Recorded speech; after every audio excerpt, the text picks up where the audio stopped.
Shri D K Shivakumar ಮಾನ್ಯ ಮುಖ್ಯಮಂತ್ರಿಗಳು ಕರ್ನಾಟಕ ಸರ್ಕಾರ ವಿಧಾನಸೌಧ ಬೆಂಗಳೂರು ಇವರಿಗೆ ವಿಷಯ ಏನಪ್ಪಾ ಅಂತಂದ್ರೆ ನಮ್ಮ ಗುರುಮಠಕಲ್ ತಾಲೂಕಿನಲ್ಲಿ ಮಳೆ ಅಭಾವದಿಂದ ತತ್ತರಿಸಿರುವ ರೈತರ ರಕ್ಷಣೆ ಹಾಗೂ ನಮ್ಮ ಗುರುಮಠಕಲ್ ತಾಲೂಕನ್ನು ಬರ ಪೀಡಿತ ಪ್ರದೇಶ ಘೋಷಣೆ ಮಾಡಬೇಕು.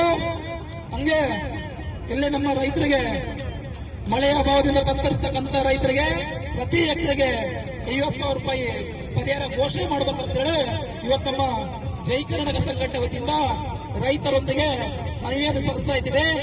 ಮಾನ್ಯ ಘನವೆತ್ತ ಮುಖ್ಯಮಂತ್ರಿಗಳೇ, ಒಂದು ಸಾರಿ ನಮ್ಮ ಕಲ್ಯಾಣ ಕರ್ನಾಟಕದ ಗಡಿ ಭಾಗ ಆಗಿರ್ತಕ್ಕಂಥ ಗುರುಮಠಕಲ್ ತಾಲೂಕಿಗೆ ಬಂದು ನೋಡಿ.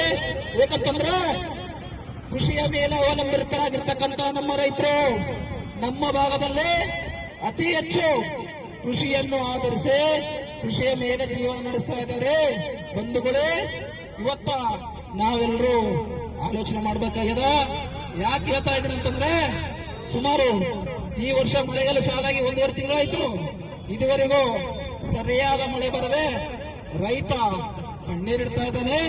ಇವತ್ತ ದೇಶಕ್ಕೆ ಅನ್ನ ನೀಡ್ತಕ್ಕಂಥ ರೈತ ದೇಶದ ಬೆನ್ನೆಲುಬು ಅಂತ ಹೇಳ್ತಿರ್ತಾವೆಲ್ಲ.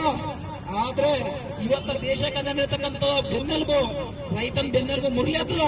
ಆದ್ರೆ ನೀವು ಅಂತ ಕಡೆ ಗಮನ ಹರಿಸ್ತಾ ಇಲ್ಲ ಸರ್ಕಾರ. ಇದಕ್ಕೆ ನಮ್ಮ ಸಂಘಟನೆ ತೀವ್ರವಾಗಿ ಖಂಡಿಸ್ತೀವಿ. ಯಾಕಪ್ಪ ಅಂತಂದ್ರೆ ಮಾನ್ಯ ಮುಖ್ಯಮಂತ್ರಿಗಳೇ ಹಾಗೂ ಕೇಂದ್ರ ಸರ್ಕಾರ ಸಹ ಈ ಕೂಡಲೇ ನಮ್ಮ ಜಿಲ್ಲೆಯನ್ನು ನಮ್ಮ ಗುರುಮಠಕಲ್ ತಾಲೂಕನ್ನು ಏನಪ್ಪಾ ಅಂತಂದ್ರೆ ಬರಪೀಡಿತ ಪ್ರದೇಶ ಅಂತೇಳಿ ಘೋಷಣೆ ಮಾಡಬೇಕು. ಆಮೇಲೆ ಈ ಒಂದು ಸಾಲ ಸೂಲ ಮಾಡಿ ಬಿತ್ತನೆ ಮಾಡಿರ್ತಕ್ಕಂಥ ರೈತ ಇವತ್ತ ಬೆಳಕೆ ಹುಡ್ಲಾರ್ದ ನಮ್ಮ ಗುರುಮಠಕಲದ ರೈತರು ಕಣ್ಣೀರಿರ್ತಕ್ಕಂಥ ಪರಿಸ್ಥಿತಿ ಉಂಟಾಗ್ಯದ. ಅದಕ್ಕೆ ಏನಪ್ಪಾ ಅಂತಂದ್ರೆ ತಾವೆಲ್ಲ ನೋಡ್ತಾ ಇದ್ದೀರಿ, ಈ ಒಂದು ಸಾಲ ಸೂಲ ಮಾಡಿರ್ತಕ್ಕಂಥ ರೈತ ಆತ್ಮಹತ್ಯೆ ಶರಣಾಗತ್ತನ.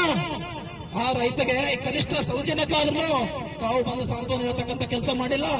ಮಾನ್ಯ ಮುಖ್ಯಮಂತ್ರಿಗಳಾಗಿರ್ಬೋದು, ಇಲ್ಲಿನ ಉಸ್ತುವಾರಿ ಸಚಿವರಾಗಿರ್ಬೋದು, ದಯವಿಟ್ಟು ನಮ್ಮ ಗುರುಮಠಕಲ್ ಗಡಿ ಭಾಗದ ಕಡೆ ಒಂದ್ಸರಿ ಕಣ್ಣಾಡಿಸಿ ದಯವಿಟ್ಟು ರೈತರಿಗೆ ಪ್ರತಿ ಎಕರೆಗೆ 50,000 ರೂಪಾಯಿ ಅಂತ ಬರೆ ಪರಿಹಾರ ನೀಡಬೇಕು.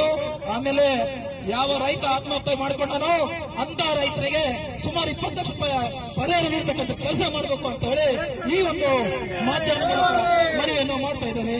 ನಮಸ್ಕಾರ, ವಂದನೆಗಳೊಂದಿಗೆ.